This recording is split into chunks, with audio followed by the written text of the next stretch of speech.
Hey, so I wanted to share this paper that one of my students wrote. It's kind of one of those things where you don't really know if you're reaching out to your students or your students are listening. So they had to write a personal essay, and when I read this student's essay, it really made me think that this is the why I do what I do to help people, whether it's in school or health. And I just wanted to read it to you folks and share this with you all.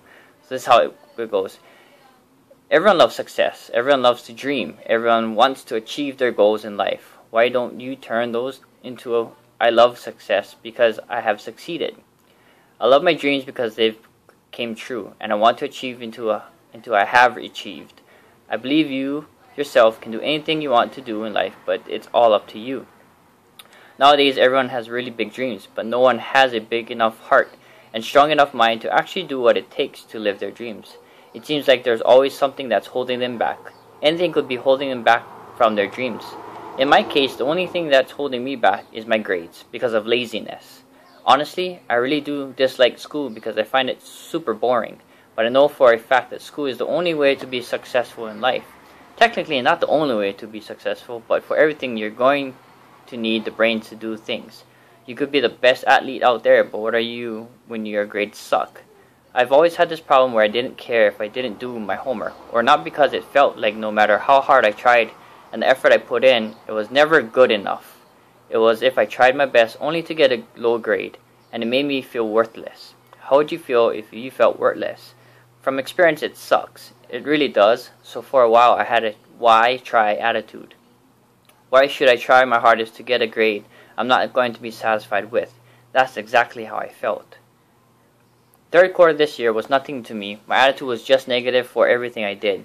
I didn't care for anything at all. I didn't even care about my grades. So from there on, I was pretty much failing all my classes. And it hurt me physically and mentally. Physically because my grades dropped big time. Mentally because my mind was just drained with all my negative thoughts. But there's the thing, no matter how many times I told myself I don't care, there was a part of me that would know for a fact that my grades are the most important thing to me. I wasn't going to end third quarter with my grades that terrible. One of the classes I take is an elective called AVID, and it's a class where everyone feels comfortable enough to share personal stories with the class and teacher. When the AVID teacher, Mrs. Okubo, was out for about 5 weeks or so, we had a substitute, Mr. Ross Paget. He's a strong-minded person, filled with so much knowledge, and he's very helpful when it comes to others. I've noticed he sometimes puts others before himself. Hands down, he's a teacher I'd come for help when I'm in need for it, because he's very patient and understanding. When Ross taught our AVID class, he didn't just teach us lessons. He motivated me to be a better person. Not that I'm a bad person, but helped me to change my attitude towards the way I felt about school. All the free writes, quick writes gave us and inspirational stories he shared with us. It really got into my head and stayed there. We had a free write and the topic was called Why. It wasn't specific, but I knew exactly what he was asking. His purpose was to see why we do the things we do. Is there reasons? What are they? That was the main reason why I felt that I should start changing and realizing that I'm only going to be in school for about 3 more years. Instead of not caring, why not put out the best work I can? All the best things I wrote on the paper, I just felt that I should actually live up to what I've said. Actions speak louder than words. He made me realize that I should start caring about my work because it will catch up to me sooner or later. Meaning it might not affect me now.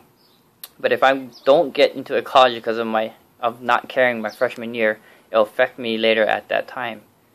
I just feel that he should know that the lessons he taught and everything he shared with the class didn't go to waste. Because everything he did for us, I learned a lot from it, and it has motivated and inspired me to be who I am now. I strongly believe Mr. Paget is one of the reasons why I'm so motivated to do my work instead of slack off. The other reason because of myself. It was him that guided me as I was walking. Mr. Paget taught us that we can do anything we want as long as we put our heart and mind into it.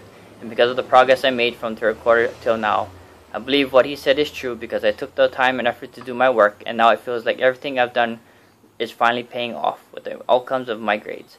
All you have to do is remember, nothing is too hard to do, so just do it. So I know it's a kind of long paper, but it made me happy by the fact that I reached out to this student and that she was willing to make a change, and she showed me her report card, and I believe she brought up all her grades from D's and F's to I believe all A's and B's in some season there. But the fact that she changed, and that's the reason why I enjoy being a teacher. I enjoy being a Beachbody coach, because it's all about helping people and getting them to understand it's they can do it as long as you put your mind to it. So hopefully you enjoyed the video, and that's all I have for today.